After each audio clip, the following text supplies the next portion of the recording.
Centro Clínico y de Investigación SICOR. Soluciones integrales en riesgo cardiovascular. Bienvenidos al reto electrocardiográfico del mes de octubre del 25.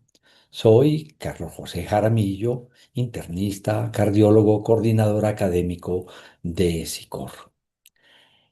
La paciente que nos va a servir para discutir este reto del mes es una señora de 76 años quien consulta por disnea y dolor torácico, cuyas características están allí anotadas, pero bien interesante es de que el médico le encuentra un soplo sistólico que lo oyó fácilmente, lo encontró en el foco aórtico, pero no dio más detalles, si era un soplo protosistólico, mesosistólico, telesistólico, holosistólico, qué irradiaciones tenía, qué modificaciones se daban con las maniobras. Vale la pena que hagamos énfasis y sobre todo ahora que los recursos están mejorando. A pesar de que tenemos tantas ayudas diagnósticas imaginológicas, la clínica sigue siendo valiosa. Vale la pena con los equipos nuevos saber que estamos contando con que además de la auscultación nos permite ver tanto el fonocardiograma, mírenlo, como electrocardiograma utilizando el celular. Y cada vez más nos sorprenden. Ahora los estetoscopios tienen el electrocardiograma simultáneamente con la auscultación y el fono, de manera que tenemos muchas facilidades. Y nos sobra recordar la trascendencia de las maniobras. ¿Qué pasa con la inspiración profunda? ¿Qué pasa con un valsalva? ¿Qué pasa con un hand grip? ¿Qué pasa al poner al paciente en posición de pies, en ponerlo en cuclillas y que vuelva a adquirir la posición de pies? Ayuda muchísimo a hacer el diagnóstico. Aquí tenemos el electro, las derivaciones de miembros, las derivaciones precordiales. Les pido el favor que vean juiciosamente el electrocardiograma. Llamativo, algo que quería hacerles énfasis en esto, la estandarización de las derivaciones de miembros, la altura de las ondas del QRS, la morfología que tiene el comienzo del QRS, cómo se modifica la estandarización para las derivaciones precordiales, donde perdemos un poquito las características de la onda P, el tamaño de las ondas del QRS, y el comienzo lento el QRS, el PR, etcétera, etcétera. Bueno, ¿qué les llamó la atención de esto? La bradicardia, una posible onda delta, la estandarización y alguna reflexión sobre ella. Hay criterios de bloqueo no avanzado de la rama izquierda de las de His, voltajes QRS muy elevados, cambios en la repolarización. Bueno, lo discutiremos, pero quiero contarles algunos aspectos ya de esta paciente que con ese clínica, con el electrocardiograma, se empezó a tener en mente un diagnóstico. La radiografía no aportó mayores cosas a la excepción de un bocio sumergido. La auscultación ya la comentamos y ahora algo que cada vez tenemos la posibilidad de hacer más, sobre todo en el servicio de urgencias, el uso de ecocardiografía flash hecha como pocos al pie de la cama del paciente utilizando estos recursos que permiten tener un acercamiento, por supuesto, con limitaciones, pero muy útil en los pacientes en urgencias. Pues sí, señor. Esta paciente, la ecocardiografía mostró un septo interauricular muy dilatado, una modificación de la hoja anterior de la mitral. Esa es la ecocardiografía.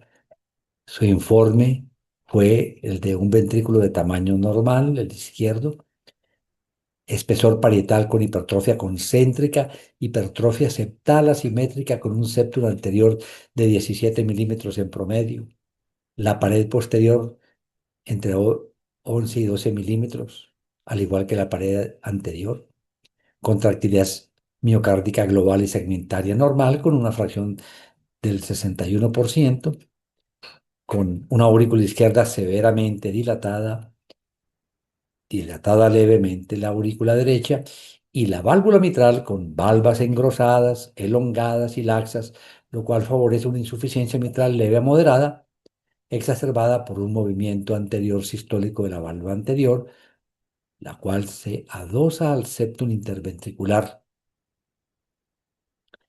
y se observa un gradiente obstructivo intraventricular de 65 milímetros de mercurio.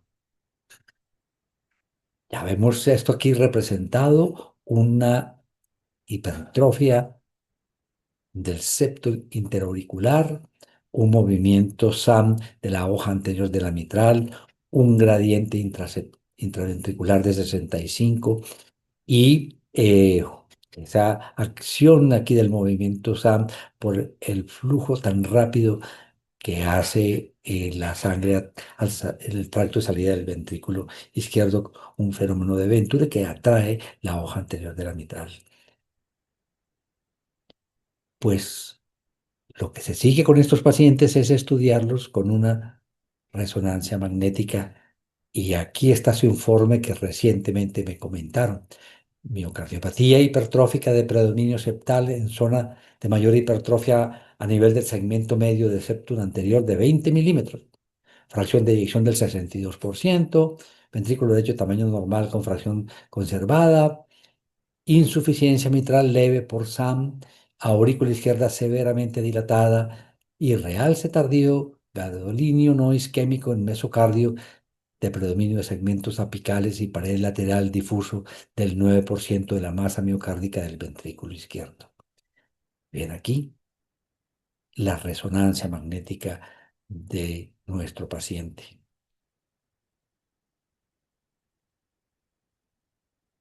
Toda esta información surgida de estos recursos imaginológicos.